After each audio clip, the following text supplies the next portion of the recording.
नमस्कार दोस्तों। आज की जो कहानी है दोस्तों वो एमा नाम की एक लेडी की है। वो हमसे ये कहती है कि तकरीबन 8 साल हुए इस घटना को। तब उसको एक माइल्ड अटैक आया था, उसके छाती में बहुत ही ज़्यादा दर्द होने लगा। और उसके बाद ये कहती है कि वो बेहोश ही हो गई, उसको पता ही नहीं चला कि अचानक ये क्या हो गया। और एमा ये कहती है कि वो एक अलग ही दुनिया में पहुंच गई। तब वो उसको यही लगा कि अब मेरा जाना ही था, या फिर मुझे हार्ट अटैक आया और मैं चली गई, मेरी मृत्यु हो गई है पृथ्वी पर और मैं मृत्यु के परे इस दुनिया में अब आ चुकी हूँ। उसको लगा ही था कि हाँ, उसकी मृत्यु हो गई है।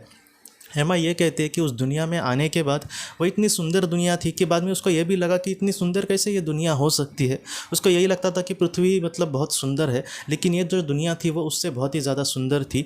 और वहाँ पर जिस तरीके से हमारी मनस्थिति है, वैसे ही वहाँ पर वातावरण बदल रहा था। जैसे मैं खुश हूँ तो बहुत ही अच्छा वातावरण, मैं दुखी हूँ तो थोड़ा सा धूमिल सा वातावरण। लेकिन वहाँ पर हेमा यही कहते हैं कि मुझे ज़रा भी डर नहीं लग रहा था। बाद में सामने उसने जब देखा दोस्तों, तो वहाँ पर उसको दो आत्माएं दिखाई दी। वो एक बहुत ही बूढ़ी एक लेडी और एक छोटी लड़की की आत्मा थी।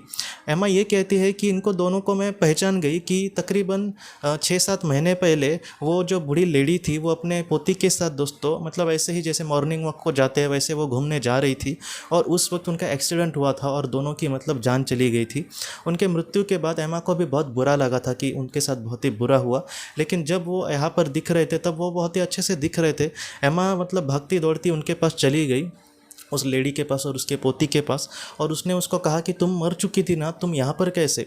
तब उस लेडी ने कहा कि हाँ, मैं मर चुकी थी, लेकिन हम दोनों बाद में इस दुनिया में आ गए। हमारी जो दुनिया है, हमारा जो यहाँ का घर है वो बहुत ही सुंदर है और हमारे साथ बहुत सारी हमारी करीबी आत्माएं भी रहती है जिनसे हम बहुत प्यार करते हैं और वो भी हमसे बहुत प्यार करते हैं। हम इस दुनिया में बहुत ही सुख से है। तुम ज़रा भी पृथ्वी के जो दुख है उसको लेकर चिंता मत करना। एमा ये कहती है कि अपने जीवन में वो थोड़ी सी संवेदनशील टाइप की लेडी थी। वो ये कहते हैं कि ज़रा सा किसी के साथ कुछ हुआ तो मुझे बहुत बुरा लगता था।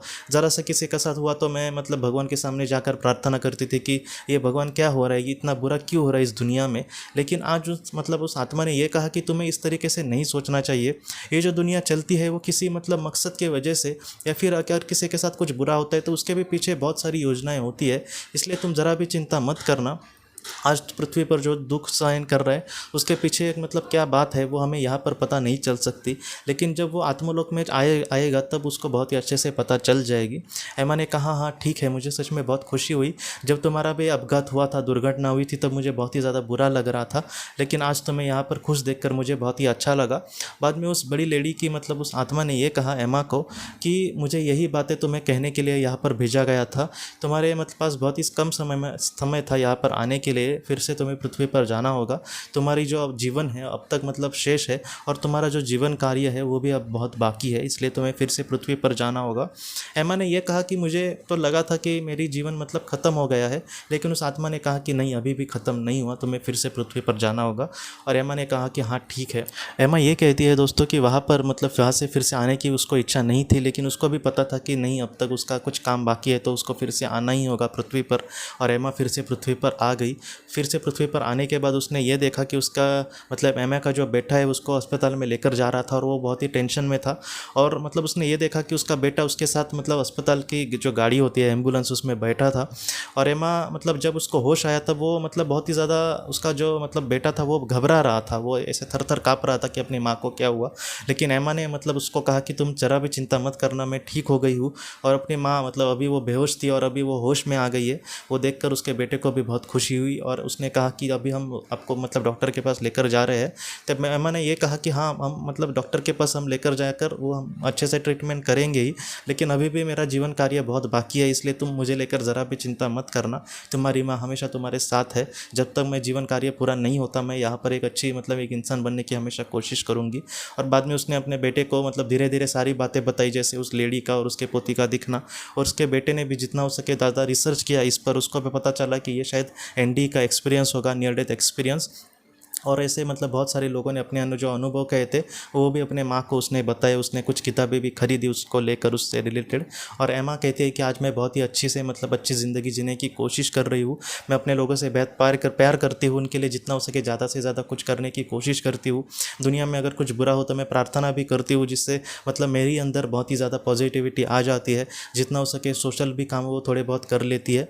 तो एमा ये कहते हैं कि हमें अपने जीवन में जितना हो सके मुझे क्या मिला, इससे ज़्यादा हमें ये सोचना चाहिए कि मैं दुनिया को या फिर मैं अपने लोगों को कितना अच्छा कुछ दे सका। तो इस तरीके से आज एमा अपनी ज़िंदगी अच्छे से जी रही है। ये जो कहानी है दोस्तों हमें यही सिखाती है कि अपने जीवन में हम बहुत बार दुखी होते हैं किसी का दुख देखकर, ऐसा नहीं है। हाँ, दुखी होना भी ये अच्छी बात है कि किसी का दुख समझना भी, लेकिन ऐसे वक्त में उसको ही मतलब लेकर बैठना टेंशन में, इस वजह से हमारे अपने भी कभी कभी दुखी हो सकते हैं या फिर हम भी अपना काम ठीक से नहीं कर पाते। इसलिए जितना हो सके जैसे एमा जैसे ही मैं कहूँगा कि हम भगवान के सामने प्रार्थना करें कि किसी के साथ मतलब कुछ बुरा ना हो, उसके जैसे हम अपने के लिए ज़्यादा से ज़्यादा कुछ करने की कोशिश करें और उसके ही जैसे दोस्तों सोशल भी काम थोड़े से हम सामाजिक कुछ कर सकें, सिर्फ पैसों से ही नहीं बल्कि श्रम दान या फिर और भी मतलब खाना वगैरह दान करना, इस तरीके से अगर हम थोड़ा बहुत कुछ कर सके तो हम मतलब यहाँ पर ये छोटी छोटी बातें लग सकती है, लेकिन आत्मलोक में ऐसी ही मतलब बातों को बहुत ज़्यादा महत्व दिया जाता है। एक अच्छा इंसान की यही निशानी है कि वो अपने जीवन में दोस्तों किस तरीके से अच्छे कर्म करके आगे बढ़ता है। तो दोस्तों हम अपनी अगली वीडियो में किसी नए विषय को लेकर मिलेंगे, तब तक आप अपना अपने परिवार का ख्याल रखना। आपका बहुत बहुत धन्यवाद। ज़िंदगी की रोशनी ये एक कंसल्टेंसी है जो ऐसे लोगों को मदद करने की कोशिश करती है जिन्होंने किसी अपने को खोया है या फिर जो लोग अपने जीवन में बहुत ही ज़्यादा दुखी है। जो लोग इस संस्था के साथ जुड़ते हैं उन्हें पास्ट लाइफ रिग्रेशन की ऑडियोज़ भेजी जाएगी, जिससे घर बैठे वह पास्ट लाइफ रिग्रेशन का अभ्यास कर सकते हैं। और उन्हें 5 मेडिटेशन ध्यान की भी ऑडियोज़ भेजी जाएगी और इसके साथ साथ उन्हें PDF किताबें भेजी जाएंगी जो हिंदी और अंग्रेज़ी में है, जो मोबाइल पर या फिर लैपटॉप पर आप उसे पढ़ सकते हैं।